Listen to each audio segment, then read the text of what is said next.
Alô, som. Som. Bom dia, irmãos. Graça e paz a todos que pertencem a Cristo. Meus irmãos, pedi para o Isaac colocar só um pouquinho mais de potência, tá bom?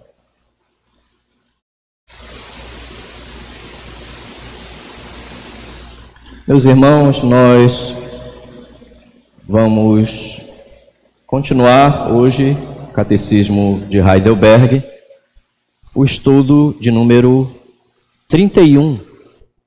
E vamos nos ocupar, irmãos, com a questão 26, tá?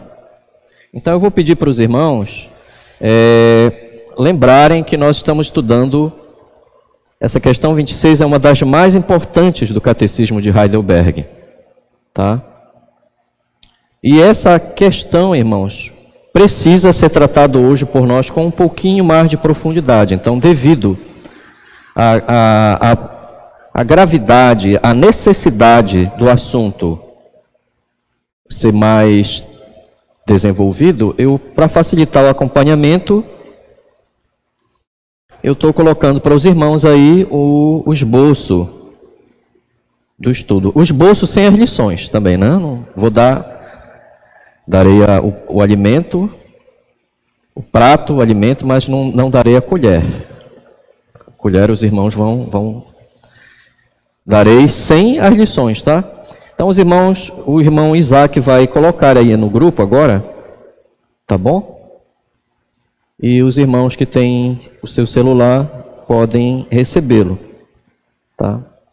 Para facilitar o acompanhamento, então ele será enviado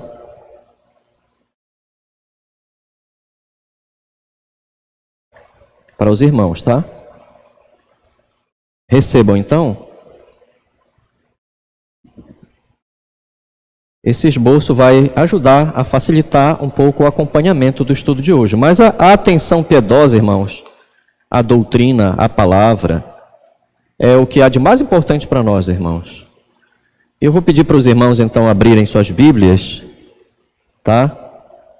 Abram suas Bíblias, por favor, ali.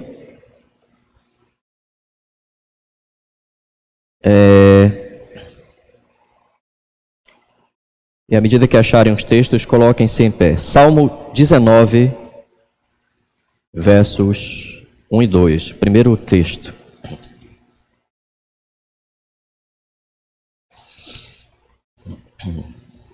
Salmo 19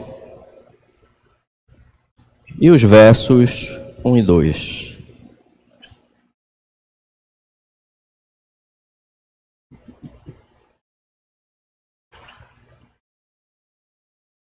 Salmo 19, verso 1 e 2.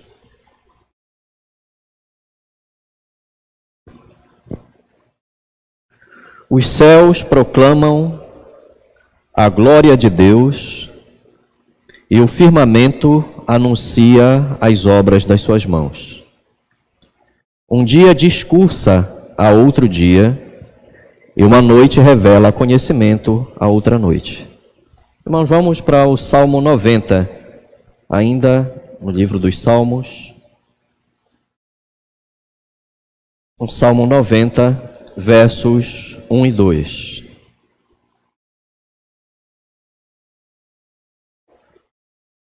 Salmo 90, versos 1 e 2.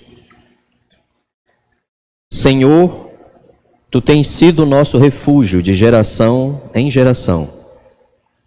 Antes que os montes nascessem e se formassem a terra e o mundo, de eternidade a eternidade, Tu és Deus. Irmãos, vamos ainda para o livro do profeta Isaías, capítulo 40, e os versos 13 a 15. Isaías, capítulo 40, versos 13 a 15. Quem guiou o Espírito do Senhor? Ou como seu conselheiro o ensinou? Com quem tomou ele conselho para que ele desse compreensão? Quem o instruiu na vereda do juízo? Ele ensinou sabedoria, ele mostrou o caminho de entendimento. Eis que as nações são consideradas por ele como um pingo que cai de um balde, e como um grão de pó na balança. As ilhas são como o pó fino que se levanta. Irmãos, vamos para o Novo Testamento agora, Romanos capítulo 8 e o verso 28. Carta de Paulo aos Romanos, capítulo 8 e o verso 28.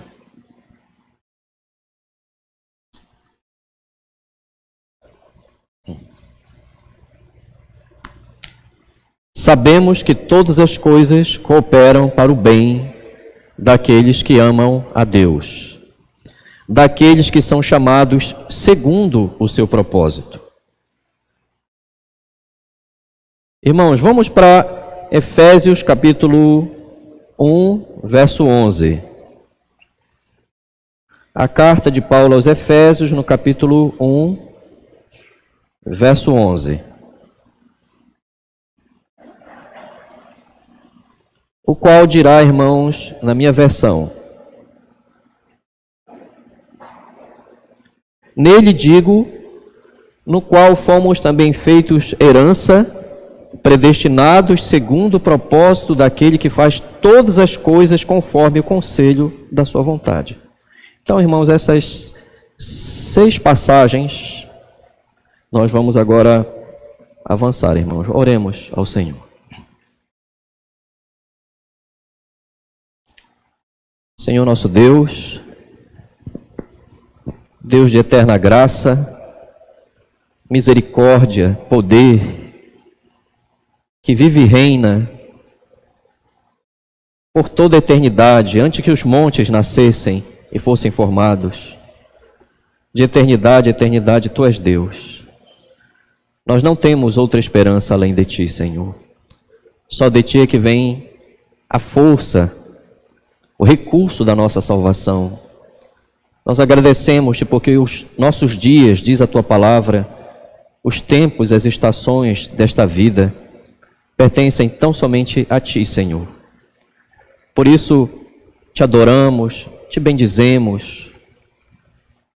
E bom é render graças ao Senhor, cantar louvores ao Teu nome, ó Altíssimo, anunciar de manhã as Tuas misericórdias e durante a noite a Tua fidelidade, Senhor.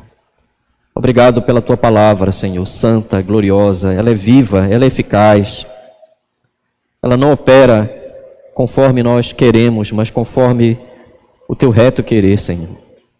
Ela é graciosa e viva, e ela nos instrui, ó Pai eterno, as veredas de justiça, por amor do Teu nome, Senhor. Que o Senhor seja engrandecido, a Tua palavra seja o nosso refúgio de contínuo, ao ouvirmos o Teu chamado da salvação, e sabermos que Tu Te fizeste a Ti mesmo, nosso Pai, por graça, e nos tomastes como filhos, para sermos adotados no Teu Filho, aquele que possui vida eterna, Senhor.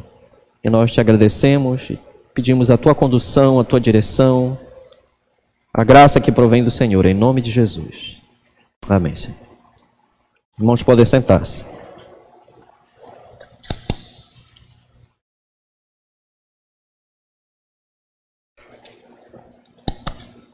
Meus irmãos, nós hoje vamos avançar no estudo de número 26. Eu enviei, devido à gravidade, requer um pouco mais de atenção, eu enviei o esboço, como anunciei hoje pela manhã, desse estudo.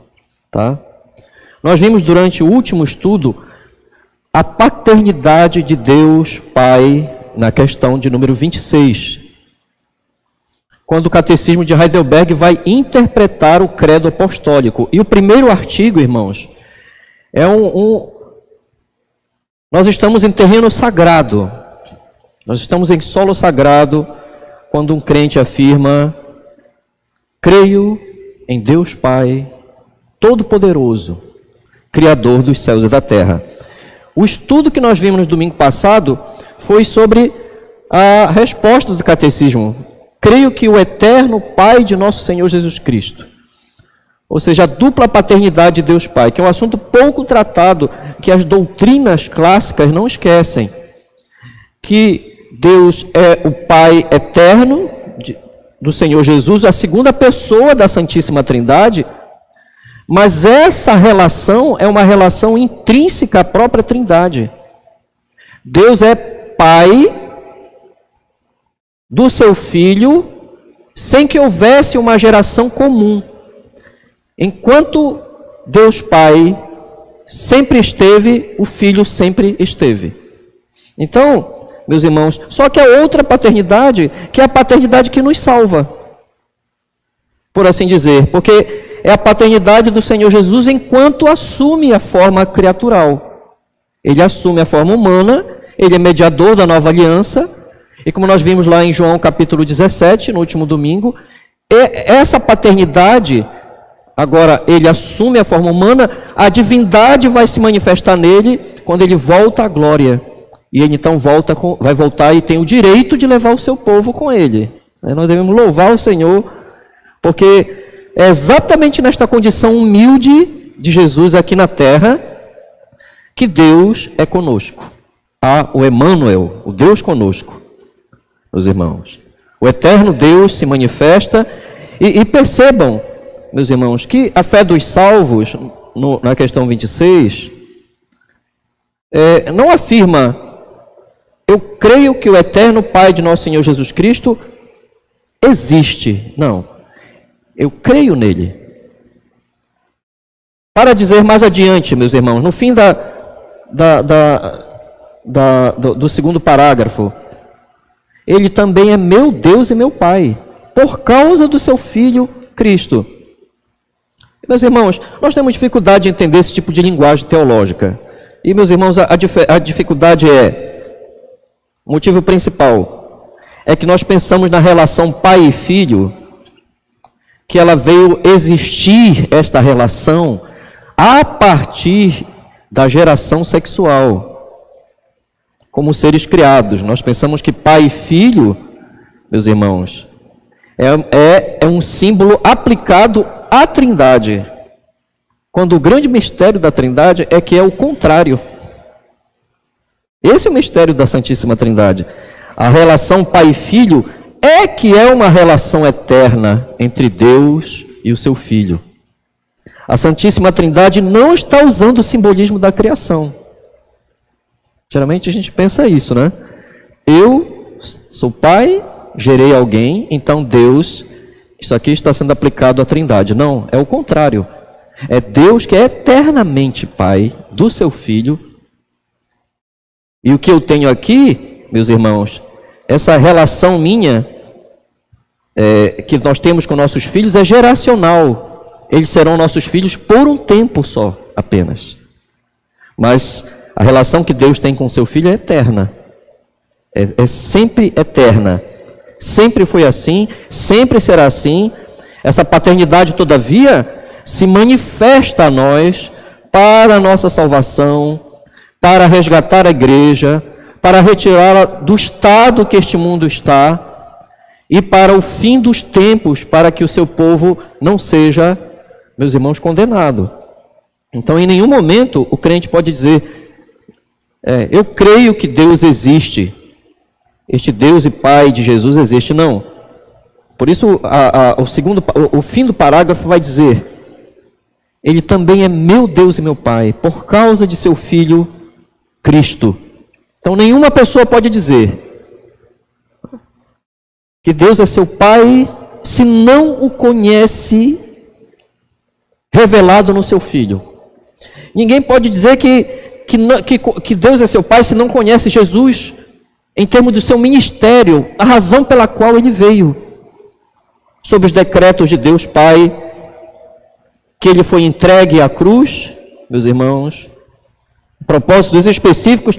Nenhuma pessoa pode dizer, Deus é meu Pai, sem conhecê-lo, sem arrepender-se, sem comunhão restaurada com seu filho. Nenhuma pessoa pode dizer que Deus é seu pai se não vive pela fé nas implicações dessa relação. Porque nós sabemos o que é uma relação pai e filho, como eu toquei no último estudo, domingo passado. Nós tivemos que passar para a noite o último estudo. Então, ninguém pode dizer que Deus é seu pai se não estiver sob o seu cuidado paternal, como agora nós veremos. Agora nós entraremos, meus irmãos, na segunda parte aqui, que é definitiva para a questão 26. Um Deus que cria, sustenta, governa todas as coisas pelo seu conselho e pela sua providência. Então, os irmãos, tem um esboço aí, para facilitar nos seus próprios celulares. Meus irmãos, nós temos aqui a ideia de criação, governo, decreto, providência com a fé salvadora. Esse aqui, como eu disse, é um dos pontos centrais da doutrina, irmãos, exposta no Catecismo de Heidelberg. O próprio Deus eterno, o propósito dele de criar, abrange o seu conselho. E nós não temos como acompanhar isso. A nossa linguagem e a nossa condição é de finitude. Nós somos seres finitos. Então, o Catecismo de Heidelberg está afirmando que o Pai eterno do Senhor Jesus Cristo, no qual eu creio, criou do nada todas as coisas, a terra e o que neles há. Nós estamos aqui, como eu disse, em terreno sagrado, irmãos. Pela fé, afirmando isto, o crente quando afirma, meus irmãos, a expressão usada pelos pais da igreja, nos primeiros séculos, em latim, tá? É ex nihilo, tá? Ou seja, Deus tirou todas as coisas pelo seu poder da não existência. Deus não precisou de forma nenhuma de uma matéria antecedente. Então, o mundo e tudo que há neste mundo não é acidental. Não é um elemento acidental, tá? Por exemplo, irmãos, o pôr do sol de hoje. O pôr do sol de hoje não foi um acidente. A passagem de um meteoro, recentemente passou um meteoro próximo à Terra, não é um acidente. A criação não é um acidente, porque Deus é um Deus de propósitos. Ele não criou a esmo todas as coisas. Elas não foram criadas, meus irmãos, sem um sentido, sem um propósito. Então eu preciso ver com os irmãos alguns textos que nós não lemos, para elucidar o propósito de Deus. Efésios capítulo 1. Vejam em suas Bíblias, por favor.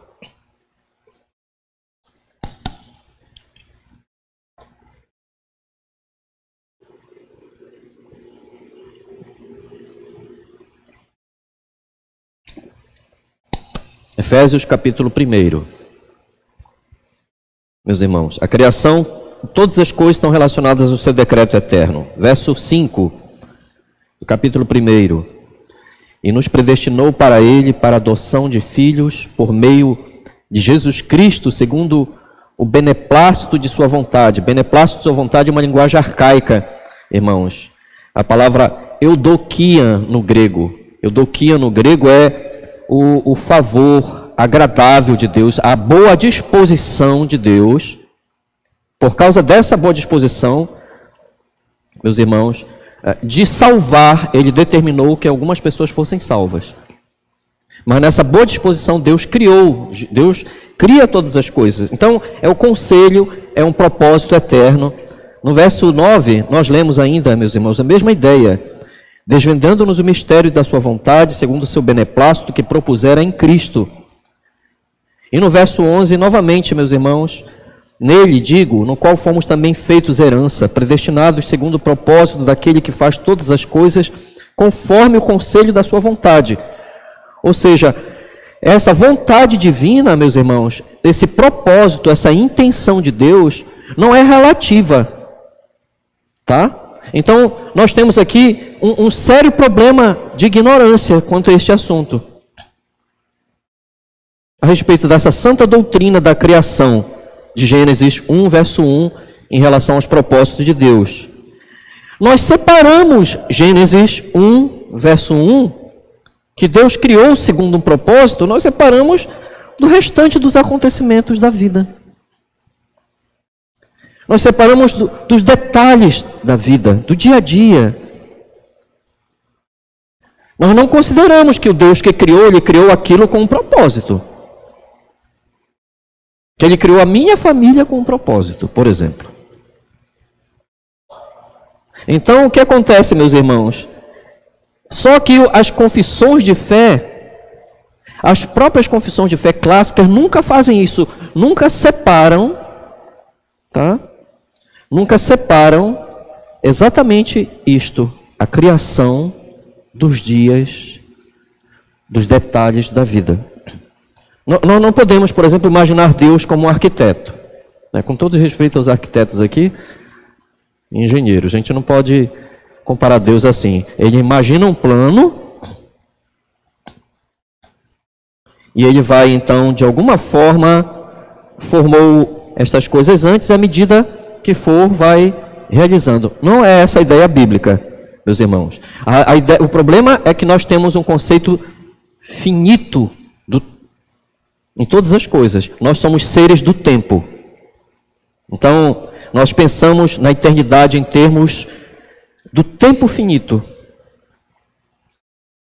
A Bíblia costuma fazer isso para nos ensinar. Então, meus irmãos, mas ela está falando em termos antropomórficos. A Bíblia está falando num termo da nossa forma de pensar, porque senão nós não suportaríamos esse conhecimento. A Bíblia costuma dizer que o propósito de Deus tem sido formado desde antes da fundação do mundo. Nesses termos, a Bíblia desenvolve esses argumentos muito semelhantes em termos lógicos, para que nós possamos absorver essas profundas doutrinas, meus irmãos. Mas nós não temos uma relação com a eternidade de forma direta. Então, para desenvolver esse assunto, meus irmãos, eu preciso ir para mais um ponto, entendendo com os irmãos aqui, que a eternidade não é tempo. A eternidade não é tempo e não é tempo sem fim. Não pense que ir para a eternidade ou participar da eternidade é ficar de forma infinda na eternidade. Não, porque não tem fim, como não teve início. Existe uma diferença entre a eternidade e o tempo. Como? O tempo não faz parte da eternidade. O tempo foi criado. O tempo foi criado quando todas as coisas foram criadas por Deus. Então, meus irmãos, essencialmente, o tempo é distinto da eternidade. Nós estamos fora da eternidade. Mas, meus irmãos, Deus é distinto da sua criação, porque Ele cria, mas Ele é eterno. Então, Ele não cria como nós criaríamos algo.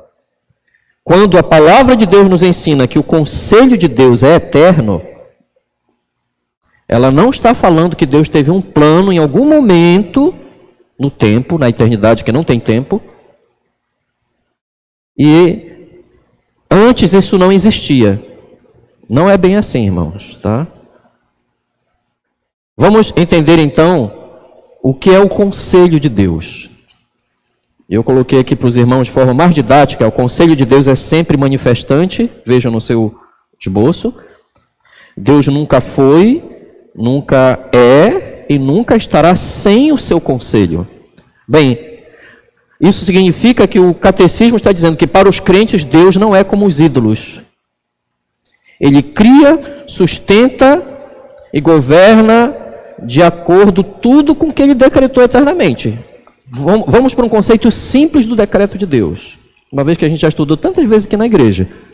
O decreto de Deus é o seu muito sábio e supremo propósito, determinado por seu reto querer, que abrangerá todas as coisas e não mudará.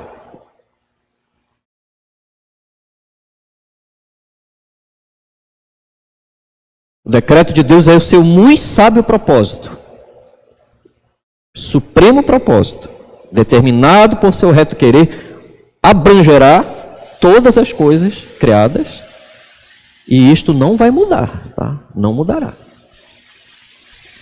Então, o que a fé salvadora confessa, que Deus, esse Deus eterno, Pai do Senhor Jesus, nós conhecemos pela paternidade salvadora, quando Ele se encarna, que Ele fez todas as coisas de forma soberana, imutável, previamente determinou e decretou todas as coisas. Então, para não confundir muito a mente dos irmãos, quando eu falo em conselho e em decreto, são as mesmas coisas, tá?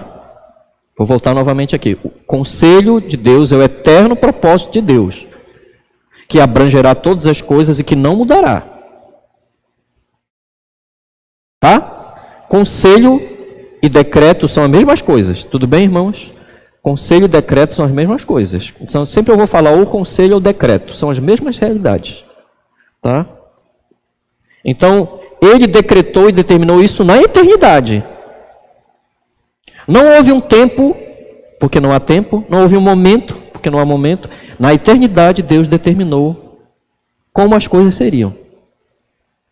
Porque Deus não está sujeito ao tempo. Deus não está sujeito às circunstâncias. Deus não cria o mundo e depois Ele se coloca para aprender com o mundo, com as circunstâncias, as coisas que estão acontecendo ou o que pode ser feito. Não. Porque Ele é eterno. Nós estamos sujeitos, sim. A Bíblia diz que nós não sabemos o amanhã. O amanhã não nos pertence. Mas Deus sabe o amanhã desde sempre. Então, isso é frequentemente expresso no ensino reformado, irmãos, com a seguinte expressão: o decreto de Deus é o que Deus decreta. E Deus sempre está decretando eternamente. E isso traz profundas implicações. O conselho de Deus ou o decreto de Deus é um princípio vivo. É a concepção viva de todas as coisas. Estas coisas todas, hoje, agora, nesse minuto, o que está acontecendo agora, sempre esteve na mente de Deus. Vejam quão profundo é isso. E para eu entender um pouco mais esse decreto de Deus, que o catecismo vai tratar aqui, e ele vai entender, inclusive, o mal dentro desse decreto, nós temos que entender que o decreto de Deus, o próximo ponto aí, é abrangente. Isso deve estar adicionado no nosso entendimento. O decreto de Deus não é relativo, tá? Ele é abrangente. Ou seja, tudo que foi criado eternamente na mente de Deus. Mas o que está acontecendo agora, meus irmãos, hoje é diferente? Não. Meus irmãos, não somente o que foi criado eternamente pela mente de Deus, mas o que está acontecendo agora, em cada instante. Eu vou dar alguns exemplos bíblicos, meus irmãos, para nós vermos que isso não é uma filosofia humana. Por exemplo, as leis da natureza. A inércia, a gravidade, a atração dos corpos, tá? Uma célula, processo de decomposição, a lei da natureza. As leis da natureza, o que é que elas são? Padrões regulares. Elas são padrões regulares do mundo físico.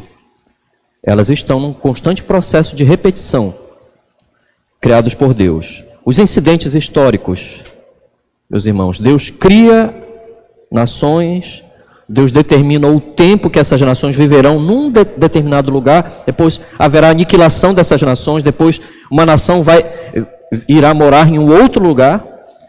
Vejam Atos 17, 26, irmãos. Vamos até lá.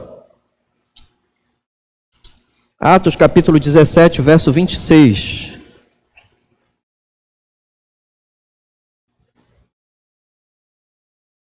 Atos 17, 26.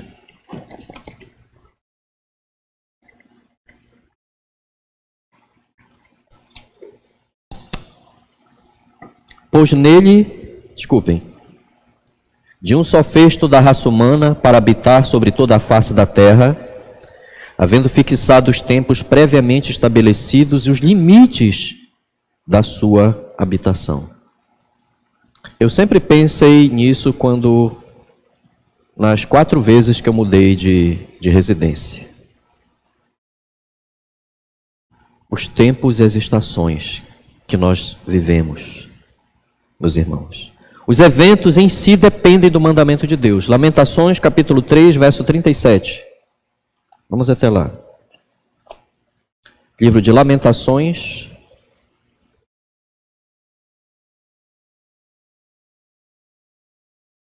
capítulo 3 e verso 37. Quem é aquele que diz, e assim acontece, quando o Senhor o não mande?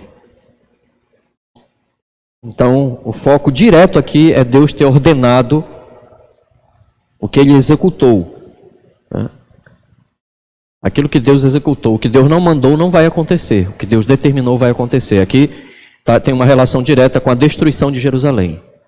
Ele determinou que ela seria destruída por causa da quebra do pacto, da aliança com Deus. Então aqui se está dizendo exatamente nesse contexto. Os eventos dependem do mandamento de Deus. Tá? Vejam, meus irmãos, por exemplo, o tempo de cada circunstância. Agora vamos para um elemento mais existencial nosso. O tempo de cada circunstância, as coisas que aconteceram, o casamento de uma pessoa, os detalhes da vida de alguém. Vejam, para cada coisa há uma estação ou tempo determinado. A palavra hebraica é zeman. Zeman. Inclusive há uma determinação exata para alguém nascer e uma determinação exata para alguém morrer. Vamos para Eclesiastes capítulo 3, irmãos. Versos 1 e 2. O livro de Eclesiastes, capítulo 3, e os versos 1 e 2. Tudo tem o seu tempo determinado, e há tempo para todo propósito debaixo do céu. Há tempo de nascer e tempo de morrer. Tempo de plantar e tempo de arrancar o que se plantou. Irmãos, vejam, o propósito de Deus, como é abrangente. Nós não estamos fora do propósito de Deus. E nada do que nós estamos passando está fora desse propósito. Então, meus irmãos, mas e se nós quiséssemos perguntar aqui, agora eu entro para a questão da nossa própria condição, com a mente eterna de Deus se revelando a cada dia o seu propósito. Se nós quiséssemos perguntar, irmãos, pela nossa condição, nós somos seres temporais, nós somos seres do tempo, nós não somos eternos. Nós experimentamos o que da realidade? Nós experimentamos, irmãos, uma pequeníssima parcela da realidade, um pequeno pontinho da realidade. Nós vemos o mundo apenas nisso que agora, nesse momento que já passou, que eu chamo de presente. Apenas o presente. É o único momento que nós temos. E esse tempo chega, e já se foi. O que eu falei agora há pouco, há 5 segundos, já é passado. O mundo do passado não existe mais. E o mundo futuro ainda não existe. Para mim, que sou um ser temporal. O mundo do presente está constantemente se movendo. Eu estou tentando me mover nesse meu presente. Eu estou tentando me mover, planejando a minha vida, pensando no futuro. Mas ele não é certo. E eu, todavia, também não posso voltar muito ao passado. O meu presente é um elemento é um momento indivisível, o meu presente. Ele sempre está acontecendo. É a nossa única parcela de percepção da realidade. É isso que nós estamos agora, por exemplo, neste culto, percebendo alguns detalhes bem pequenos da realidade. Bom, meus irmãos, agora estamos em condições de começar a entender um pouco o que essa sã doutrina do governo, decreto de Deus, está querendo nos dizer. Em seu governo, Deus cria, Deus mantém, Deus governa todas as coisas eternamente. Tudo é diferente com Deus. Ele tem eternamente o mundo, o tempo e o espaço diante dele. Antes da sua palavra, em Gênesis capítulo 1, quando Deus disse, haja luz e houve luz. Antes disso, Deus já tinha luz diante dele. Na sua mente, seu propósito eterno. E Deus não conhece a realidade depois que ela foi criada. E ele começa a aprender com a realidade como nós fazemos. Mas Deus conhece pelo seu decreto eterno. Eternamente, Deus concebe o mundo inteiro. O mundo do início ao fim, irmãos. Leiam, por favor, como Deus lida com o tempo. Não fica muito claro na nossa língua portuguesa. Mas é maravilhoso quando a gente estuda as Escrituras. Isaías capítulo 46. Como é que Deus lida, um ser eterno lida com o tempo? Isaías capítulo 46, verso 10 e 11, tá?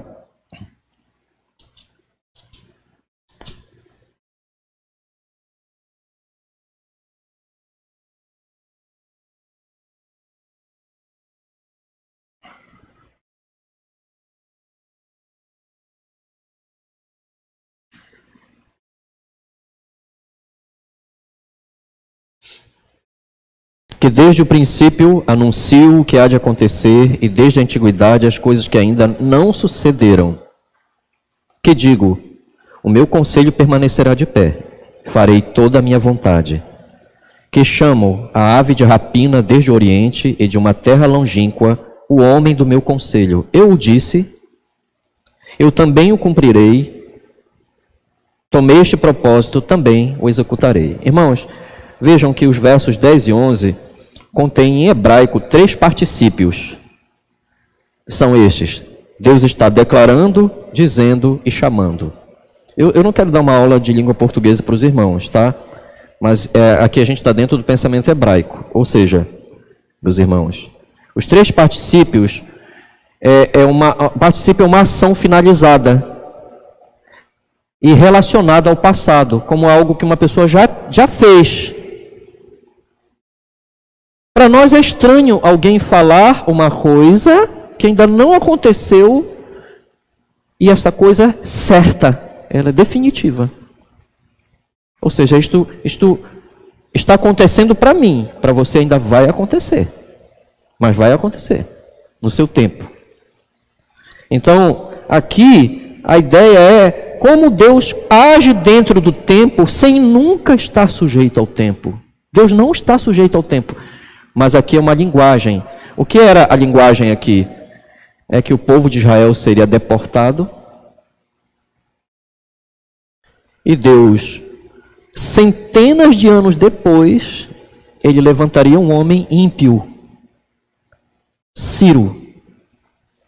E esse homem, que é muito conhecido na história como um homem que nunca teve temor nenhum de Deus, Deus determinou que ele faria com que o povo voltasse e daria condições para o povo ali voltar para reconstruir o templo que Deus haveria de destruir. Então vejam acontecimentos muito anteriores. Todas as coisas já existiram, todas as coisas sempre estiveram na mente eterna de Deus. A primeira criação tem uma relação na mente eterna de Deus com a segunda, com o primeiro paraíso, a primeira criação, com a segunda, a nova criação, o segundo paraíso que está lá no livro de Apocalipse. Meus irmãos, na mente eterna de Deus, o primeiro homem em seu estado de retidão, em sua queda e pecado, na mente eterna de Deus, Caim, Abel, o dilúvio, com uma igreja, pequena igreja de 8 pessoas, numa arca, Abraão, Moisés, a semente santa das pessoas que haverão de ser salvas pela fé igual a Abraão, a exaltação da igreja, meus irmãos, a morte, ressurreição de nosso Senhor Jesus Cristo, a exaltação de Cristo, a igreja conforme se desenvolve, meus irmãos, na nova dispensação, os anjos, os demônios, os ímpios, a fúria do anticristo quando ele se mostrar nos últimos dias, todos esses acontecimentos e momentos do tempo estão eternamente em suas relações conforme o decreto de Deus. A sua sabedoria estão eternamente na mente de Deus. Deus nunca é pego como se precisasse de aviso. Vejam, meus irmãos, no conselho de Deus, o primeiro paraíso permanece eternamente em relação com o segundo paraíso. O primeiro homem, Adão, permanece eternamente como um homem que dentro do conselho de Deus, Deus então, no seu conselho, ele cai. Deus não é a causa do pecado. Deus não é o princípio, nem a origem, nem causa do pecado, mas Deus é Senhor sobre todas as coisas. E ele então, na mente eterna de Deus, embora o pecado e a morte façam sua obra, esse é o caminho pelo qual ele mostra o seu propósito eterno de salvar e revelar o seu Filho. Cristo é morto, se sacrifica, é ressuscitado e exaltado para sempre na mente eterna de Deus. Cristo e sua igreja, meus irmãos, se manifestam no último dia do juízo como um povo da nova aliança, a nova criação e tudo que leva à realização. Todas estas coisas levam à glória de Deus, à perfeição do que estava em sua mente. Não há um elemento do tempo na mente de Deus. Nós nos confundimos com estas coisas no tempo, mas não Deus. Deus é eterno no seu propósito.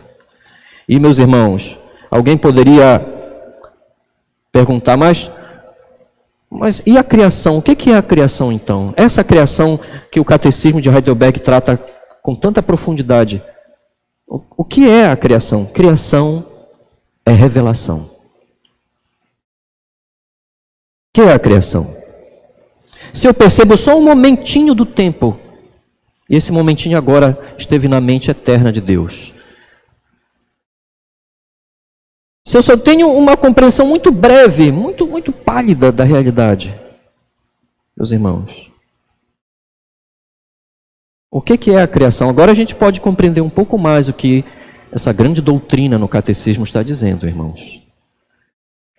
Creio em Deus Pai Todo-Poderoso, Criador do céu e da terra. Ele é todo-poderoso. O poder de estar sustentando agora a realidade sempre esteve na mente, no propósito de Deus. Criação é revelação. Agora, nesse momento, Deus está se revelando como onipotente, sustentando tudo conforme Ele havia determinado.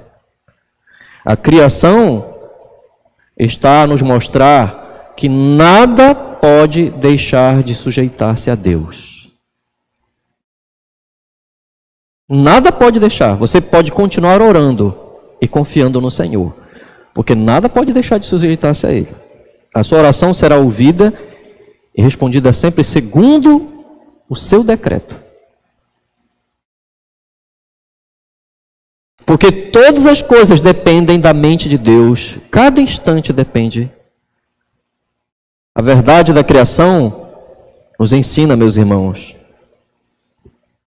que a vontade e o conselho de Deus são a única causa de todo o universo. A cada dia nós damos graças a Deus por estarmos vivos. Você lembra disto? Você agradece o respirar, o ar, a vida. Exatamente. Neste dia, Deus está revelando a sua imensa misericórdia de que Ele determinou que nós estivéssemos sendo mantidos. O ato da criação está a nos ensinar que o poder da nossa vida pertence a Ele. O poder de tudo que somos e temos. Então, meus irmãos, o propósito de Deus para a sua criação está relacionado a quem? A Cristo. E agora nós entendemos quão central nós entendemos o governo e decreto de Deus relacionados a Jesus. Porque a realização no tempo e no espaço desses eventos todos estão relacionados ao eterno prazer de Deus no seu Filho.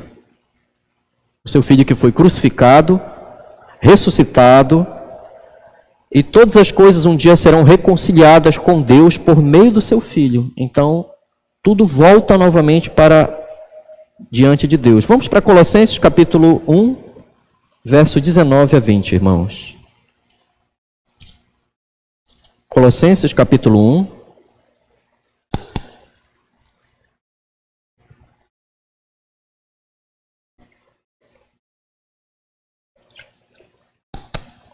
Colossenses capítulo 1, verso 19 e 20.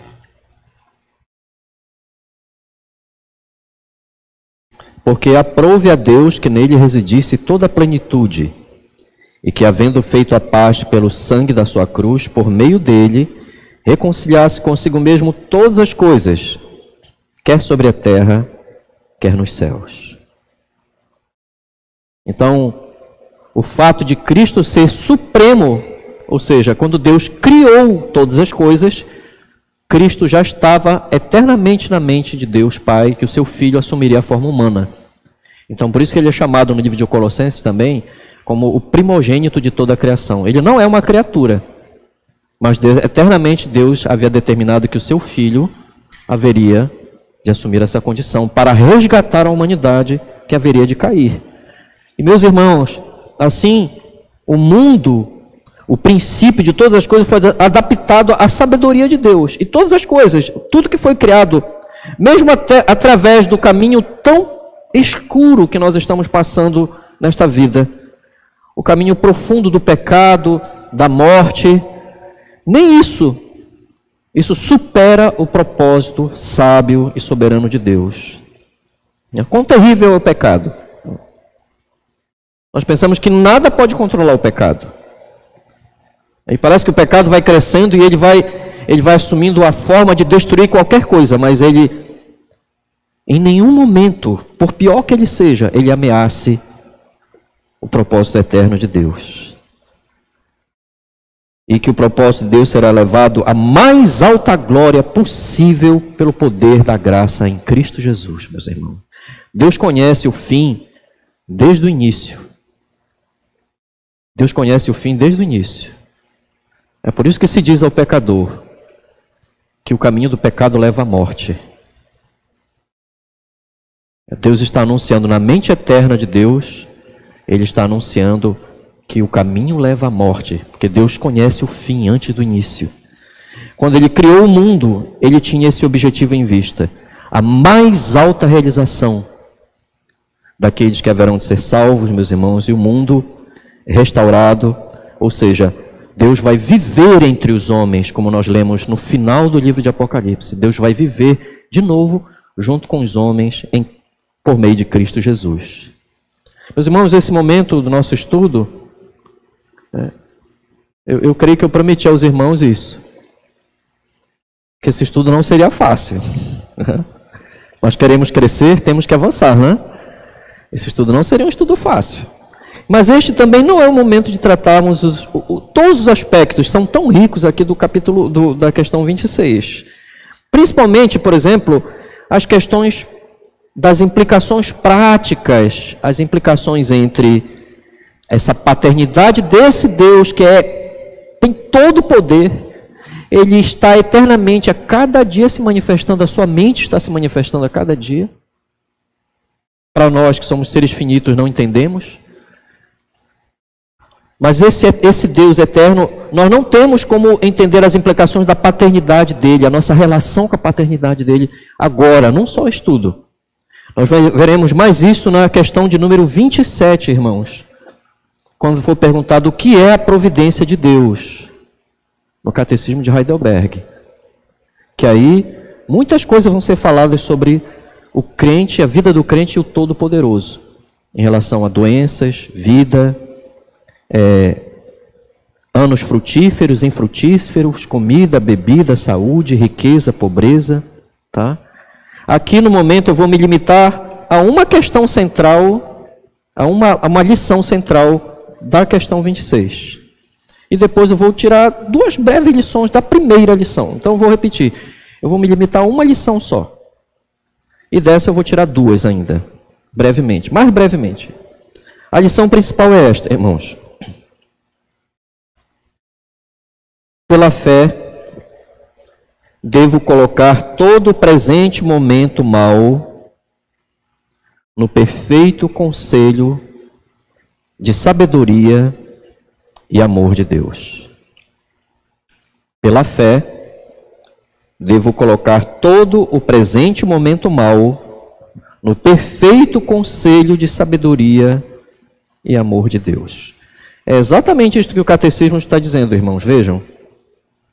Nele confio de tal maneira que não duvido que dará tudo o que for necessário para meu corpo e minha alma, e que ele transformará em bem todo o mal que me enviar nesta vida conturbada.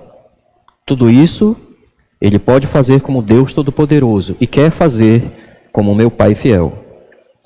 Deus é o Pai eterno dos crentes eleitos. Ele é o Pai de todas as criaturas no sentido da criação. Ele gerou todas as pessoas. Todas as pessoas não têm a causa delas em si mesmas. Mas no sentido espiritual eterno, Deus é Pai do seu Filho amado.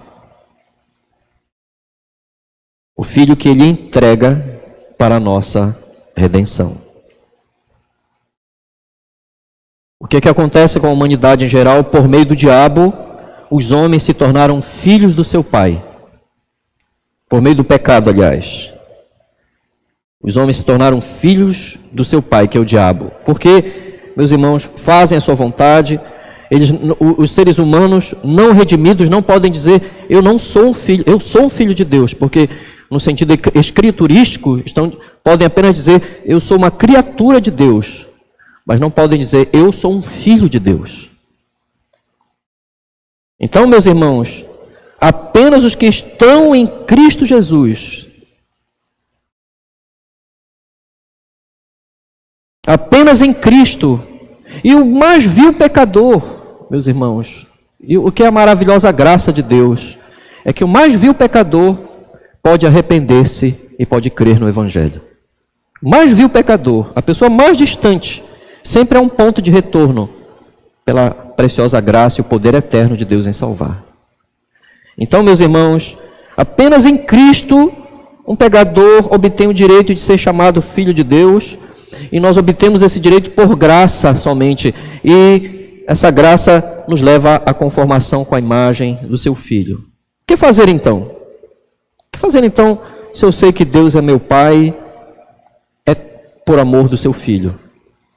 Por amor do Cristo eterno. O que fazer, irmãos, é entender que em sua sabedoria Deus está harmonizando todas as coisas para serem levadas a um final, que é a salvação do seu povo. Veja o que diz o catecismo. Sabendo que Ele é todo-poderoso, estou certo de que Ele realizará todas as obras, as coisas que eu preciso para viver nessa vida. Mas não somente isto. Até mesmo o mal. E veja o que diz aqui, o mal que ele enviar. Interessante aqui, não diz, Satanás vai me enviar esse mal. Porque Satanás está tentando enviar o mal toda hora. Ele é Deus que enviará, ou seja, Deus é Senhor sobre o mal. Ele é o Senhor. Ele é soberano sobre o mal. O mal não pode e não está além do controle e do domínio de Deus no mundo de trevas e de morte. Sabendo que Ele me ama com amor eterno e imutável, Ele manifestou esse amor no seu próprio Filho. Como Deus determinou que o dia nascesse, Deus determinou aquela morte horrível do seu Filho. Vejam, por amor a mim. Ele certamente, meus irmãos, fará com que todas as coisas trabalhem juntamente para a minha salvação. Esse Deus que é meu Pai é onipotente. Todas as coisas estão sob esse governo. Ele é único potentado dos potentados. O Deus da nossa salvação. É o Deus que criou o pôr do sol, é meu Pai eterno. Glórias a Deus. Não há mal que, sendo determinado pelo governo soberano deste Pai de amor, em minha direção, diz o texto, que não será transformado em bem. Nada lhe é impossível, pois nada lhe é impossível. Aquele mal bem poderia nos destruir, mas Deus vai transformá-lo em bem para a sua glória. Meus irmãos, Ele sempre está agindo perto de mim. Essa que é a grande verdade do catecismo. Ele está bem perto de mim agindo em relação às suas promessas e Ele cumprirá a sua salvação em mim. Meus irmãos, quero tirar duas, sabendo que Deus tem esse controle do mal, soberania sobre o mal, duas sublições rápidas. Uma sublição é: embora soframos e estejamos neste tempo de dificuldades, dores, aflições, Deus determinou eternamente preservar os seus para a salvação. Glórias a Deus, meus irmãos. Embora soframos, estejamos neste tempo em dificuldades, dores e aflições, Deus determinou eternamente preservar os seus para a salvação. Ele não somente preserva todas as coisas, mas Ele me preserva como um filho adotado. A Bíblia diz claramente, como um pai poupa um filho a quem ele ama, assim eu pouparei vocês naquele dia. Glórias ao Senhor. Eu haverei de poupá-los naquele dia. Vamos entender isso no nível da criação. 1 de Pedro, capítulo 1, verso 5.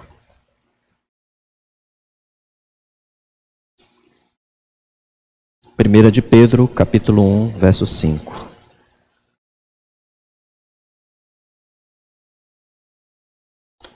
Que sois guardados pelo poder de Deus, mediante a fé para a salvação preparada para revelar-se no último tempo.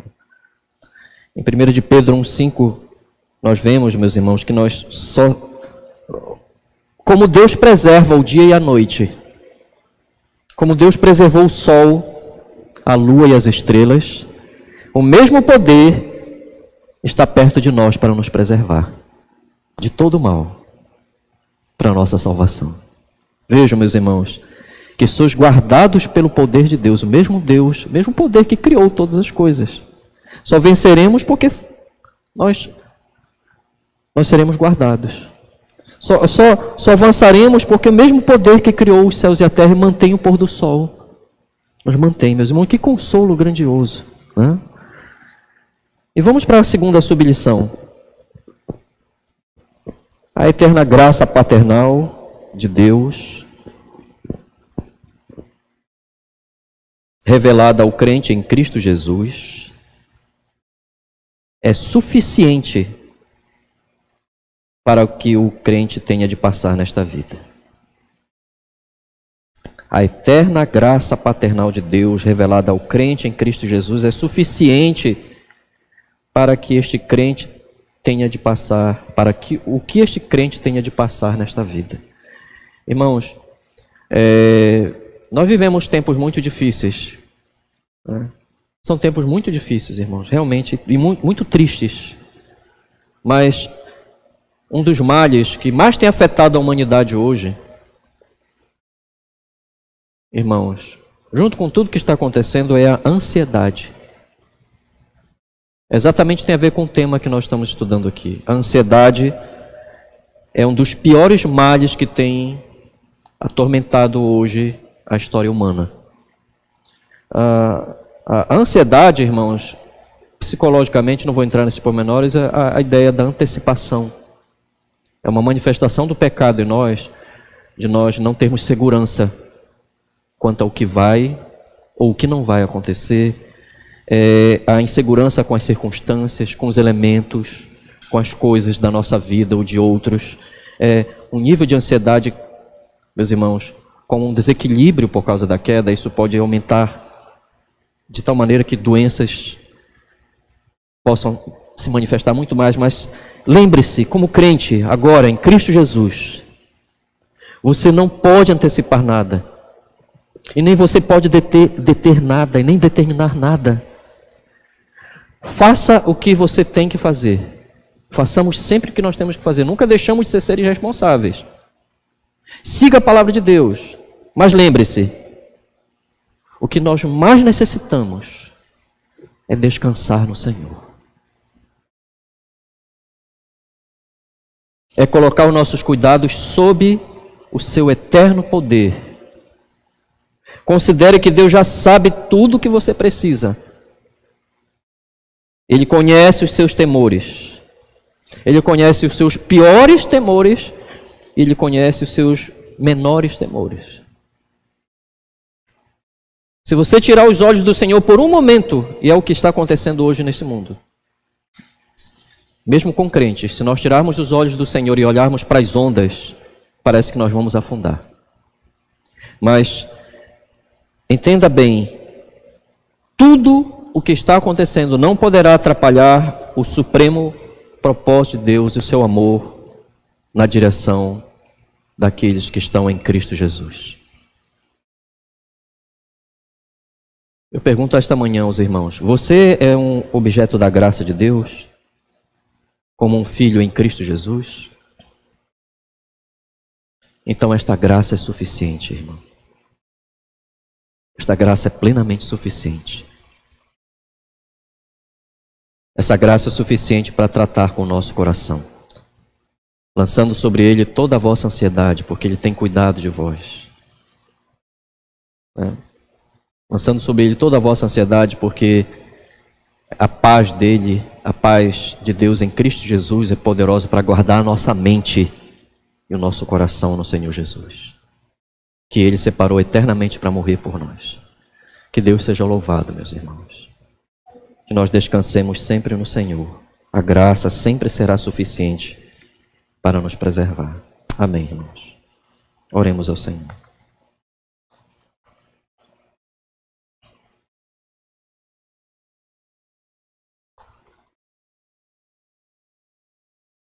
Te louvamos ao Senhor nosso Deus, porque pelo espelho da Tua santa palavra, nós vemos o Teu infinito amor paternal na direção do Teu povo, Senhor.